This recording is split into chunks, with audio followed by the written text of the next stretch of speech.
तर कसं काय भावांनो, आपण तुमचा लाडका सिद्धू ब्लॉगर. आपण आलतो मामाच्या घरी. मामाच्या घरी आल्याच्या नंतर डायरेक्टली मामाने आपल्याला काम सांगितलं, हा आपला मोठा भाऊ.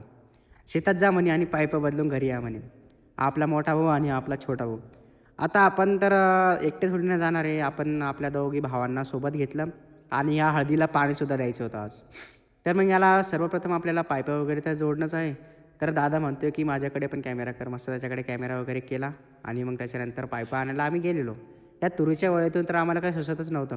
एवढा खतरनाक त्या थारू लागल्या तुरी अंगाला याच्या त्याच्या. मग घेतले आम्ही पाईपं, तुम्ही बघू शकता. एक एक पाईप घेतला डोक्यावरती आणि चला मग आता आपल्याला त्या हळदीला जोडायचं. हळदीला आपल्याला पाईपं जोडायचे आहेत, पण ते कसे आपल्याला काही ते जमत नाही. हळदीला आपण काय आतापर्यंत पाणी दिलंच नाही. मग भावांनो पाईपं वगैरे तर घेतले, पण पवनदादा तिकडे जोडू लागला पाईपं. मग आपण हे वांगे इथरले तोडले, तुम्ही बघू शकता छोटे छोटे होते भरपूर. तरी पण आपण तोडले ते वांगे आणि आपल्या भावाला दिले. तुम्ही बघू शकता आता तो पण किती भारी वांगे तोडतोय. 15 रुपये किलो. ए काय बोलतोय रे, वरी बघ ना. हा तर मस्त भाई अभि हम तोडले वांगे वगैरे मस्त खतरनाक. हळदीला पाणी द्यायचं आज. तर मी आता तुम्हाला एवढंच म्हणतोय भावांनो, तुम्हाला ब्लॉग आपला आवडला असेल तर लाईक करा, सबस्क्राईब करा. बाय.